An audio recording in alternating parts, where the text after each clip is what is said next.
Guarantee that monster that just showed up is gonna have titties in a Reddit somewhere before this game releases. Welcome back, you bunch of degenerates, to Bite Whiskey. This time, we're talking Pioneer.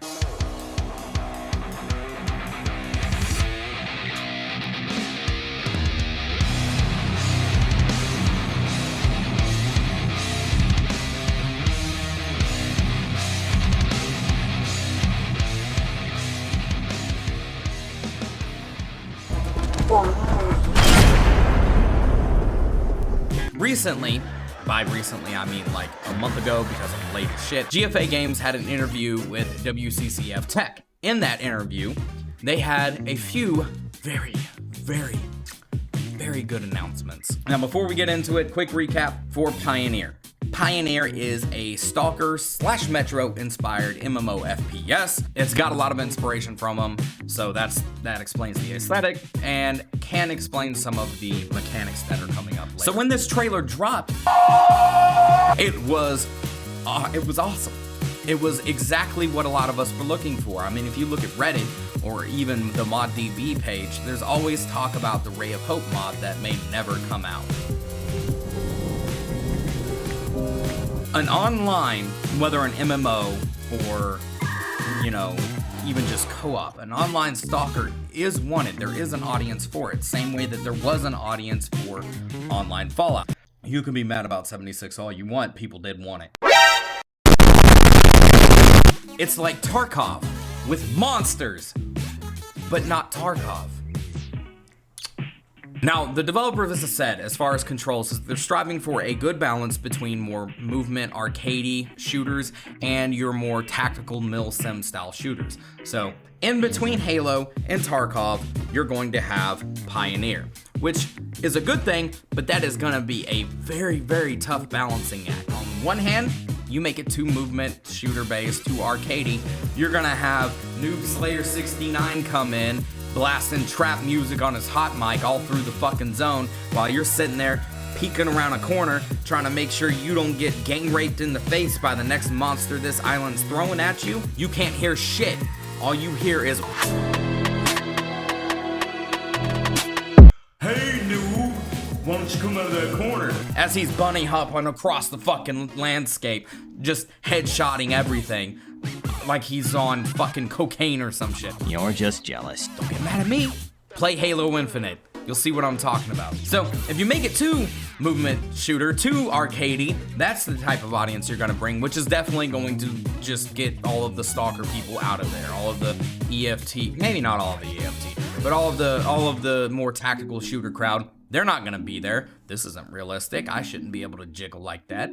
So, on the other hand, if you make it too tactical shooter, too hardcore, you're not going to attract a new audience. And that's probably the biggest problem that Stalker actually has, is a lot of people don't know about it. Its community is not as large as some other games out there. It's not as mainstream. So if they can get that balancing act right, just right, they can meet in the middle and bring in a whole new community of everyone. That's if they can do it, and that's if they can get hype around this game, because they still need more than like your traditional, already dedicated Stalker fan base to get in here for this. But that balancing act, that accessibility, will ultimately be a good thing for the game as a whole. Only 20 devs were originally working on this game. That's it. That's all they had.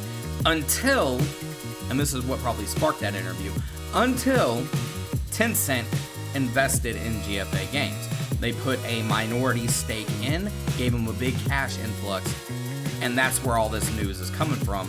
That's probably why they got the interview at all. We're gonna go ahead and go through some of those announcements real quick. The lead for GFA Games, Alexander Nikitin, I hope I said that right. I probably didn't, and if I didn't, I apologize. My pleb American brain can only, you know, do so much. I'm too much of a weeb to learn other enunciations. Also, side note, please don't become Nikita 2.0. That name is really similar to Nikita. I just need you to not. I need some space from Tarkov.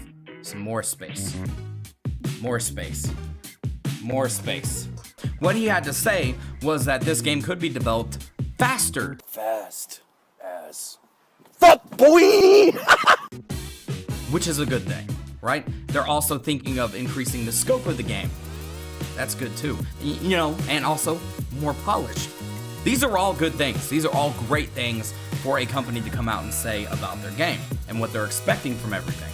I'm okay with this. I'm not gonna have a problem with this whatsoever.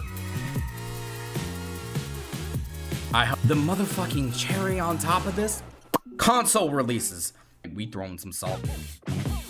Despite GameBite coming out with a video this last week on Facebook saying that's a PC exclusive, got it! They announced that they're planning on doing a console release as well. When? I don't know. Since it's an MMO, does that mean there will be crossplay? I don't know.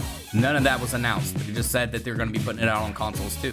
Which, cool. More people going to the zone. Let's go. They also announced DLC. So they are planning on this being around for a long time. Let's hope that that actually becomes a reality. So, speaking of scope, let's talk about map size. Real quick, the open world area that you're gonna be in is only 50 kilometers. And, you know, that's it. That's the size of the map. That's all you got. That is not a bad thing. How many games have you played that's like 100, 200, 300 kilometers in size, and the majority of the time you're spending just running across an open fucking field doing nothing?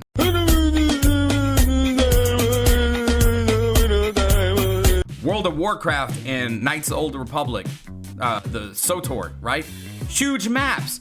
A lot of it has goddamn nothing to do in it. So if you want to have a smaller map, more condensed, and more shit to do in it, please pack this shit like my Stalker's inventory after going to army warehouses. Please do that. This is the era where TikTok and shorts are supreme right now. Our attention spans can't take this shit. We all have ADD. That measurement doesn't include dungeons as well. So keep that in mind. Yeah, they're gonna have dungeons that you can go explore. So let's go, stalkers. There's a cave over here and I think I saw a monster with titty.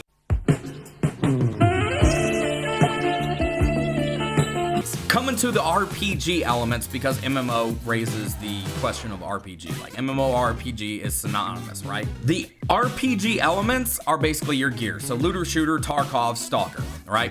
You have better armor, you survive longer. You have better guns, you kill faster. That's how it's gonna work. That's how they want it to work. I'm okay with it. It's pretty simple. That doesn't mean it's gonna be simple to acquire everything, which is good if that's the case, but it's a simple concept, easy to wrap your head around. Go out, kill people, get better gear, proceed. Any questions? And that being said, you're probably gonna wanna think about having maybe 1, 2, maybe 3 weapons, one to snipe, one for mid-range, and one for close quarters combat, or you can mix that mid-range to close quarters combat if you get a good, you know, short barrel rifle or whatever. M16, hell yes! Anyway, sorry, got a little excited. But that you may want to think about that loadout to be a little more versatile of a surviving killing machine in this game. Just something to keep in mind. So, you know, you got that loadout picked, you got a nice sniper, you're going through the PvP area or whatever, and little Timmy's running around. He thinks this is just the coolest thing ever. It's time to ruin Timmy's day. Headshot, bitch. Welcome to the zone. Adding into this a little bit, there will be your typical survival elements in there. You will have to eat, you will have to drink, you will have to sleep.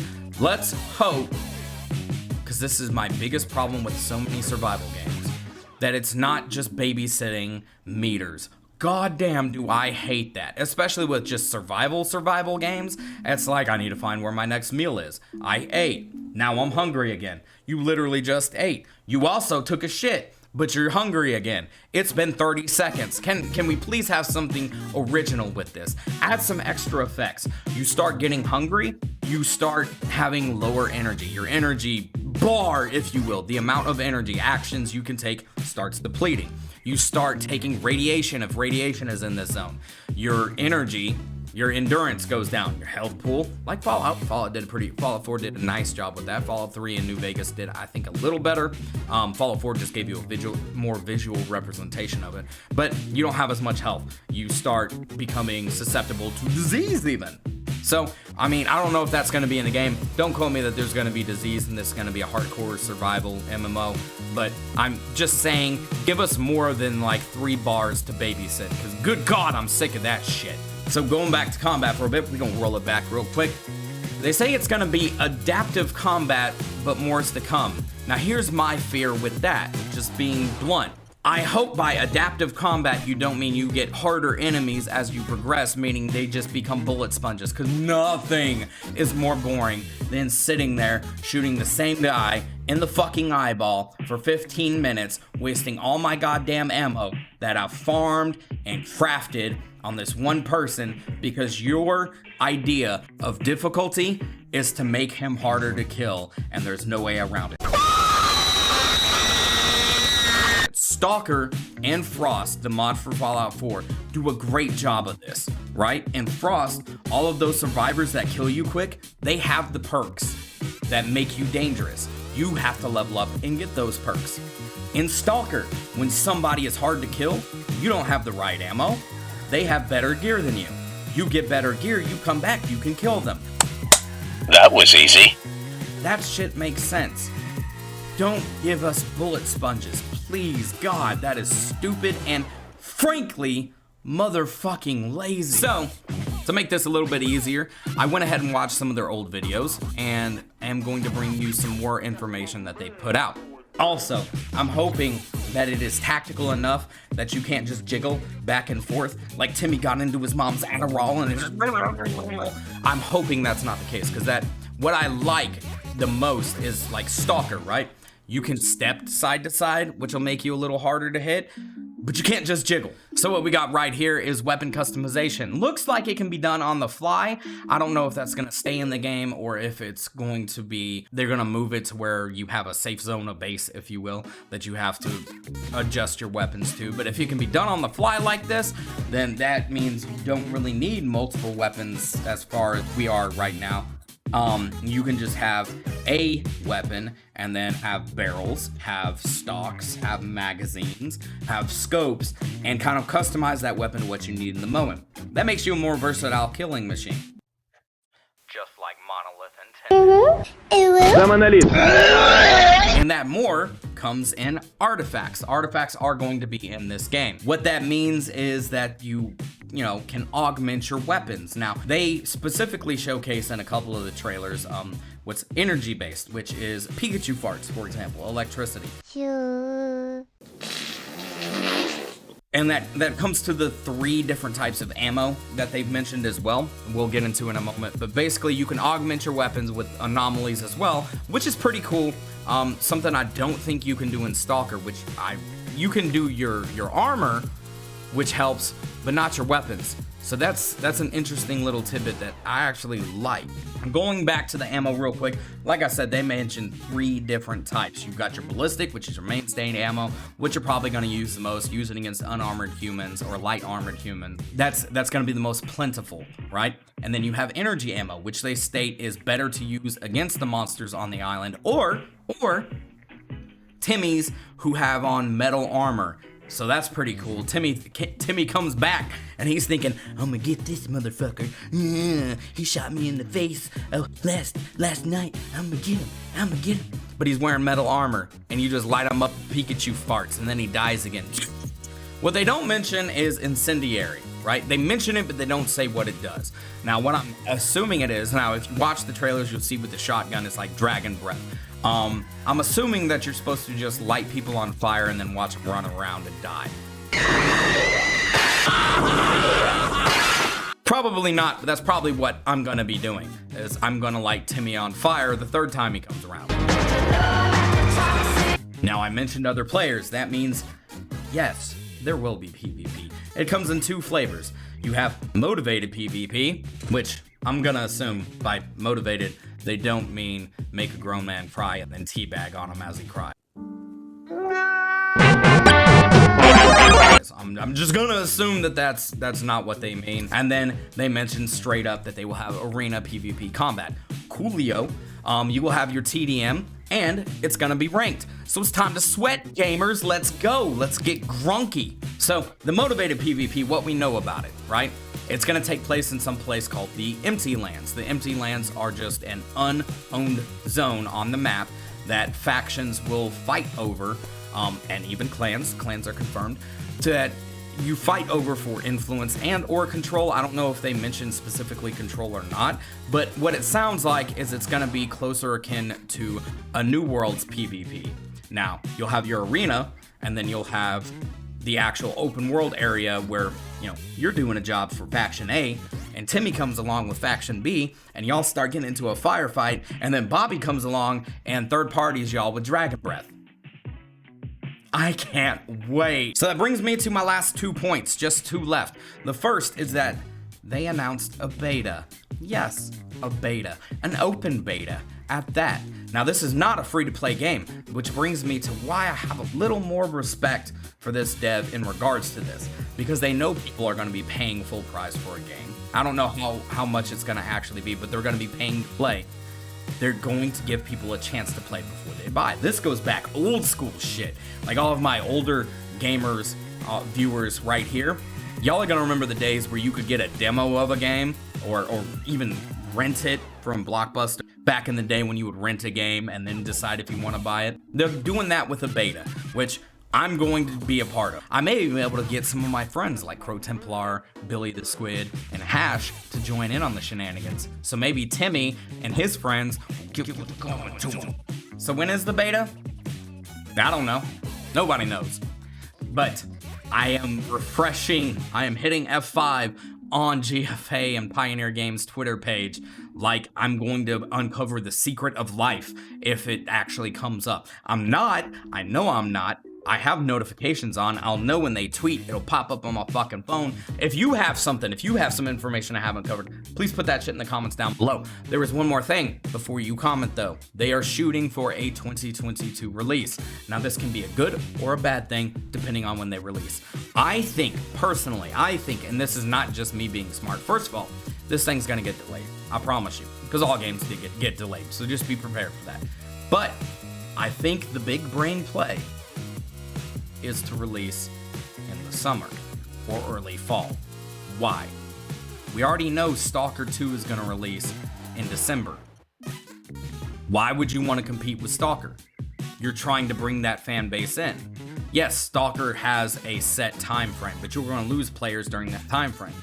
You have a better chance, in my opinion. This is my opinion. I'm not a marketing analyst. I'm just spitballing. Once again, why would you want to compete with S.T.A.L.K.E.R when you're trying to pull those fans in anyway? It just doesn't make sense to me. So I think the big brain thing and the positive thing would be to release either before S.T.A.L.K.E.R 2 or delay it until after.